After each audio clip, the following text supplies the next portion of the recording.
Hello everyone, my name is Relax and Panic, and this is another reaction to Sakurasou no Pet na Kanojo. It's episode 14, and as always, if you want to see my reaction, just go down into the descriptions, follow the links, replace the parentheses, dot parts with real dots, and enjoy. Once you've done, feel free to come back over here and hear me out.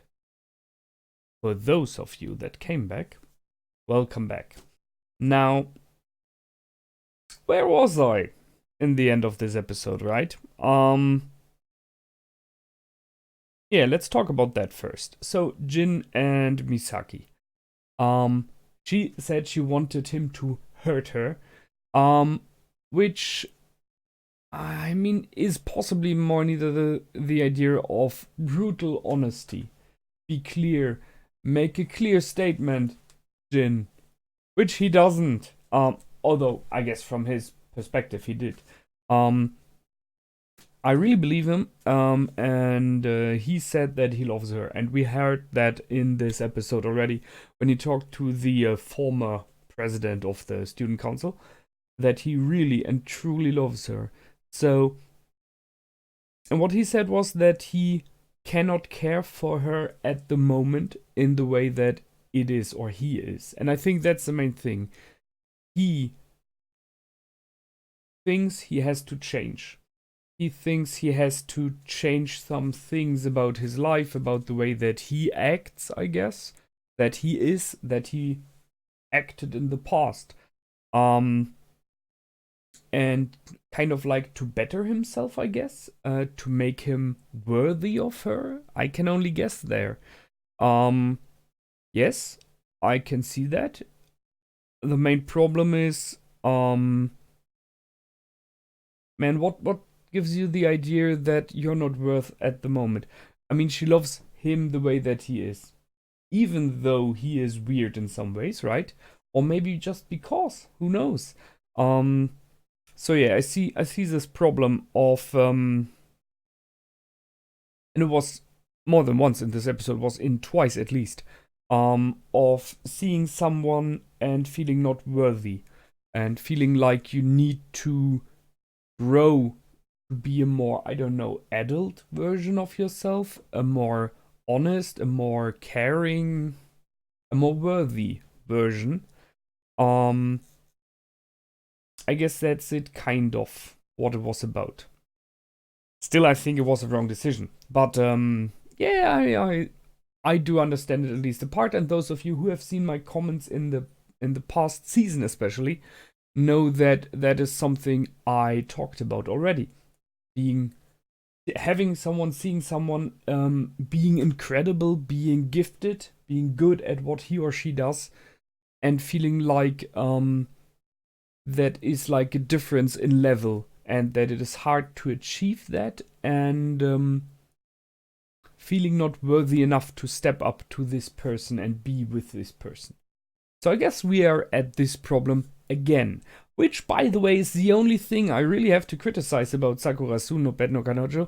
It's spiraling, right? It's really turning around and around about all on the same ideas and problems. Sure, I mean, on the other hand, you could argue that mankind is kind of doing that all the time. And possibly we are as well. Each and every one of us is as well. So, whatever. The other moment of this, of the seeing someone in a special light and being incredible and adoring that, loving it, was with Sheena and Kanda. Because while she confessed to him, he confessed to her that when she started drawing this incredible passion, this being in it completely, working her ass off until she fall exhausted to sleep and was kind of destroying herself, you could say, right? It's definitely not a very good way of acting, of working with your own body, to just draw until you're sleeping, partially even forgetting to eat and everything. But he fell in love with that, and he confessed that. So, it's a bit of a problem for me, because the question is, sure, that is a part of Sheena, but is it Sheena. Do you know what I mean? It's this she is more than just this. She is everything. She's a whole package, right? So if you have someone and you would say, I love the fact how you work. That's cool if you want to be workmates, right? But not really if you want to be a partner or anything like that. Not that he's aiming for that.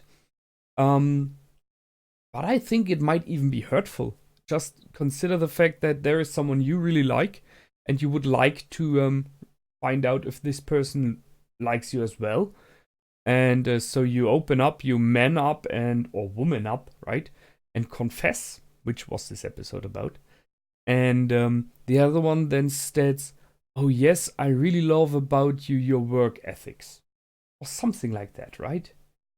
So there's like one thing that everyone is looking at you. So you're narrowed down to one thing. It's like I can only guess as a male or female if you're narrowed down to your appearance, right? Let's say you're a very beautiful person. And everyone is like, oh, you're so beautiful. You know the things about the eyes, right? You have wonderful eyes. Okay, sorry, but there's more to this person than just the eyes. So I guess this is what I'm talking about. If you are focusing only a bit of what this person is. And now back to the main story. So Sheena tried to apologize, kind of, to Kanda. She tried to make him happy again. She tried to make him less mad. And being the one that she is, she did simply not knew how to do it. And I think this was what it was about with the Baumkuchen. And I talked about it during the reaction.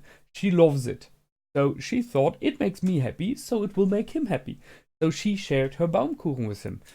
And I mean, how could he not get that? But in the end, that's what it is about, right? Him not understanding fast enough, soon enough. In the end, she went out into the cold, so that's a gesture, right? A big gesture. And that's when he finally got it. Although 2 people told him beforehand that he's just not realizing it. One a little bit hidden, Jin, right? You have a chip on your shoulder. The other one, not so hidden, more clearly and blandly in his face, the teacher. Still, he did take a lot of time to get it. I like her. I like Sheena for that because it's simple honesty, right? She is in the way that she acts. You could say she's kind of clumsy, right? Because she's inexperienced in stuff like that. But she makes that up with brutal honesty. She's not hiding, right? And I really like that.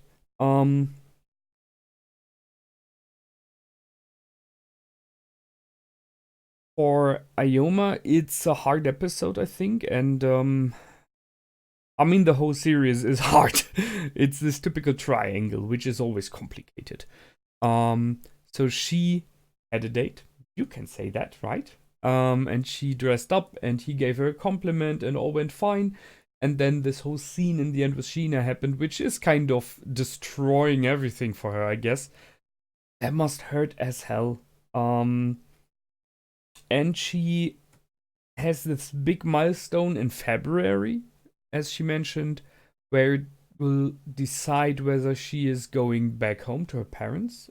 So kind of, well, losing her dream, you could say. I mean, it's none less than that. She worked her ass off all the time, all alone, against what her parents wanted, struggled, and now it comes all down to this one last trial, you could say, in February. And if it doesn't work, then she will have to go back and do whatever then is happening, possibly.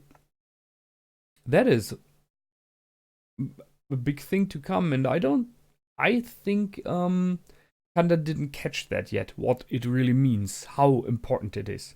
But I guess we will when it is closing in.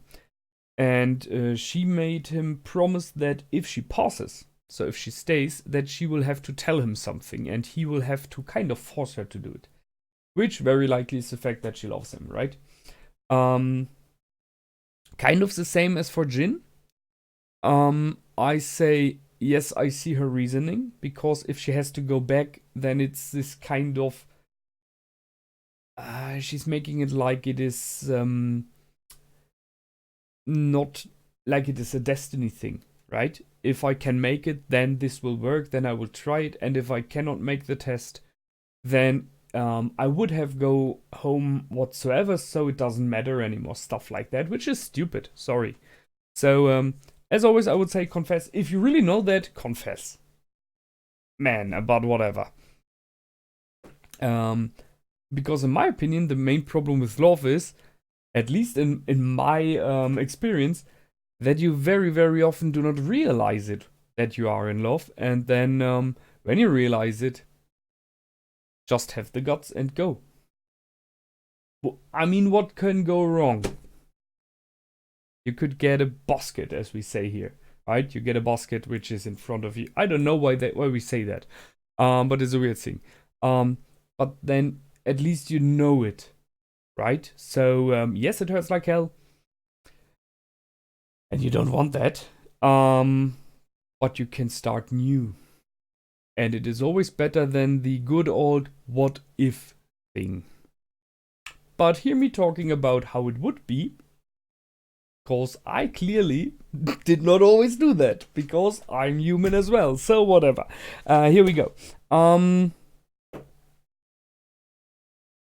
Sheena. Oh yeah. Kanda got accepted. Nice one. So he finally has another presentation. Go for it. I was a little bit surprised that we skipped the whole of December. So I really thought there would be more episodes and the 24th would be like the climax of the season or something like that. But nope, they just jumped there. That was a bit of a surprise. Misaki talked about the jump into space, or jump in the meaning of jump of faith. Just try it. I liked her showing the spiral that she's in, the lab. Right, that she's running in circles all the time. But seriously, it was about that she is finally confessing to Jin what she feels. I'm sorry, did I miss something? In my opinion, in the last episodes, she did that already. Clearly did that. And this time it was way more about Jin finally saying it, and he did that as well. I'm not sure why he got that ring. I think he wanted to give it to her. And I think they, coming back to the beginning of this comment section, they went in both in different ways about how they wanted to open up to the other one. Jin wanted to open up emotionally, and although Misaki does that as well, she wanted to open up bodily, sexually, because she undressed, right? We know that Jin was someone who in the past had a lot of women and did that a lot. So what I ask myself is there really a need for Misaki that she's like, I want to have that now? Because I guess she didn't have it yet because she wanted that to have with Jin. Or is it not that she wants it and needs it desperately, but more like that she saw him doing it and she's like, I will give that to you. I'm ready. I can be what you want, kind of thing, right? And that's what pushed him back. Because he loves the person that she is and not the body, not the sexual conquest, right? Because I think that might be in here as well. The fact that she undressed in front of him was like, you're behaving in a way, but you are more than that. And maybe that's a reason as well, because he did not give her the ring, as far as I've seen. So surely she's broken, I can understand that. But she got a confession from him. I mean, he said, I love you. Take it as a win. And yes, it's not the kind of win you wanted. You wanted more or something else. I guess more than just that. You wanted to have a happily ever after, but he's not ready yet. good episode. Which brings me to Akasaku. Yeah, it's happening. Clearly. I mean, he sent an email. That is a step. She sent back, well, kind of a video, you could say, right? Because she was arguing with the mate. And he did see that. So there is more going on there as well. And I like it because I like this weird kind of couple that they are. Now that's it all for today. I hope you liked. I did for sure. And I will see you in the next episode. Until then, my name is Relax and Panic. Goodbye and out.